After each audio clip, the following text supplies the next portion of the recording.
Tonight, I decided, and this is weird for a conservative, I never thought I'd do this. I'm going to lay out chapter and verse exactly what she needs to do to get elected.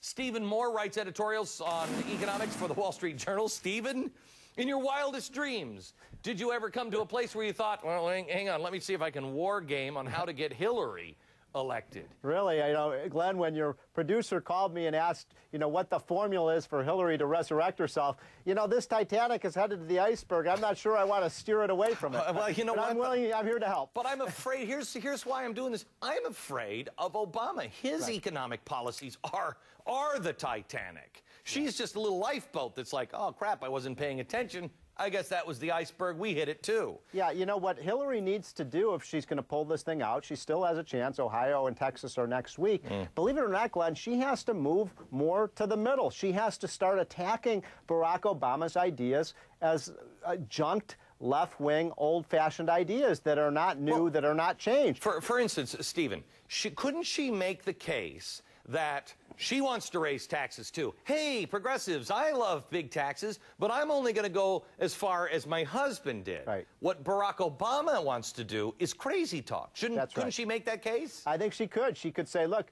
the economy grew in the Clinton years, but Barack Obama is talking about taxes of over 50% on high-income people, raising the capital gains and dividend tax. And the point I think she could make in states like Ohio is, look, if you want to bring the jobs back, and you and I and everyone wants to do that, how are you going to bring jobs back if you're raising taxes on businesses, on entrepreneurs, and small businessmen, the people who create the jobs? But not only that, she also has...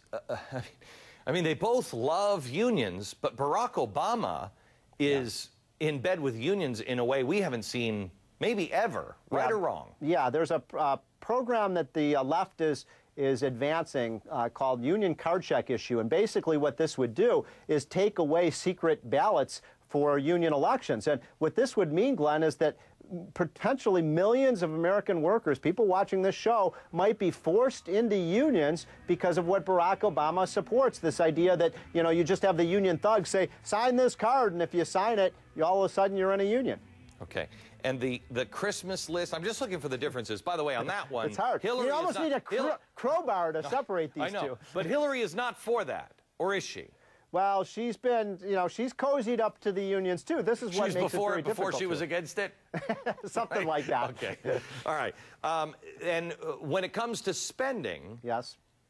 He's a champion big spender. And I think here's another area where she could say, Barack, how are you going to balance the budget? How are you going to get the nation's finances back in order, close this $400 billion deficit with all of the new spending that you want to do? I mean, you look at his agenda, Glenn, it is the nanny state back in action. Government taking care of you literally from cradle to grave. Okay, so Stephen. Yeah. Is there any way that Hillary Clinton can point out these differences? Because I think Barack Obama is so far left. Yeah. That's why you see the extreme left coming after him and saying, we love you. When Hollywood is like, shh, don't jinx anything, don't say anything. They love him so much, they don't even want to support him out loud. You know what it goes back to, Glenn, what you led off the show with, the idea of the forgotten man, what I call the silent majority, middle-class blacks and white workers who are concerned about their jobs, concerned about their wages, and to go to those people and say, look, you're not going to be in better shape economically. There are not going to be more jobs if we make America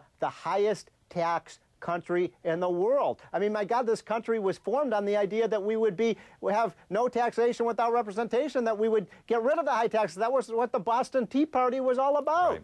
Stephen, thanks a lot. Now let me go to James Carafano. He's Assistant Director of the Heritage Foundation, leading expert in defense affairs, because that is the other target, James, right, that she could actually make a case and say, look, he is not, you want to say he's JFK, but that actually is a problem if he's JFK in the world we live in today. Well, I do policy, not politics, but, from looking back as a historian, JFK did have a real problem, and it is the same problem as Barack Obama, which is Obama has no record. And when you don't have a record, how do people believe that you can lead? And what Obama's done is he's put a bunch of lines in the sands. Well, I'll do this, I'll do that, and I'll do this. Well, the problem with that's twofold. One is you're telling the other guys, here's my playbook, read, know what I'm going to do, so you know how to, mess with me. And the other thing is then people are going to expect you to follow through on that.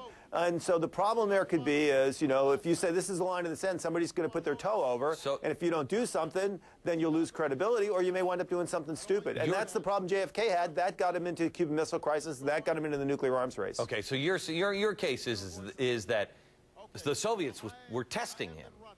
Right, and that's what people will do here. Obama said, if somebody attacks, I'm going to invade Pakistan. Okay, so the Taliban says, well, let's get them to invade Pakistan, because that'll be great, because that'll really make the Pakistanis mad, and they'll throw the Americans out of the country, and then we'll have a free lunch. So they'll attack in Afghanistan and say, okay, now attack Pakistan. Okay, I did hear Hillary say, you know, you can't attack Pakistan. That's insane. The day he said that, I happened to be in the Oval Office with President Bush. And, I mean, the blood drained out of his face. And he said, you can't attack Pakistan. Well, I mean, you just can't do that. It'll set the entire Middle East on fire. Well, I mean, you know, it was just Obama trying to appear tough. I mean, you can't solve the problem of Pakistan by just jumping in and attacking somebody. You've got to do what we did in Iraq. You have to have boots on the ground. You've got to be there persistent. That's got to be done by the Pakistani military. We have to build them up to do that. This just, I'm going to rush in headlong and do something.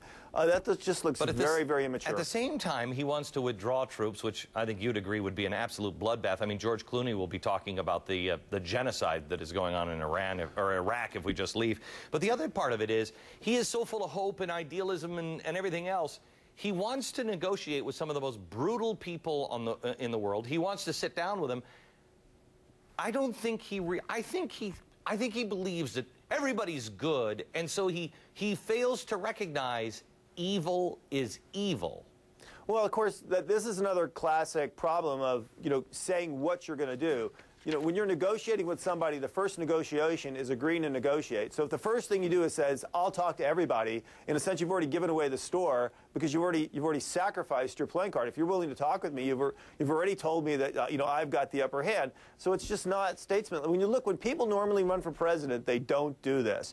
They don't go out and they say, this is what I'm doing in foreign policy, and that's what I'm doing in foreign policy, for two reasons. They don't want to tell everybody else in the world exactly what they're going to do so people can figure out how to take advantage of them. And the other thing is they, you know, the world's going to evolve. I mean, Obama said what he said about Iraq in 2005 when things were very, very bad. Now things are very, very good, but he made a promise in 2005 to pull the troops home. If you pull the troops home now, you'll be right back where you were in 2005. It makes no sense. And if you don't, you've just peed all over your base that got you in, and now I mean, how are you going to knight anybody? James, thanks a lot. Coming up.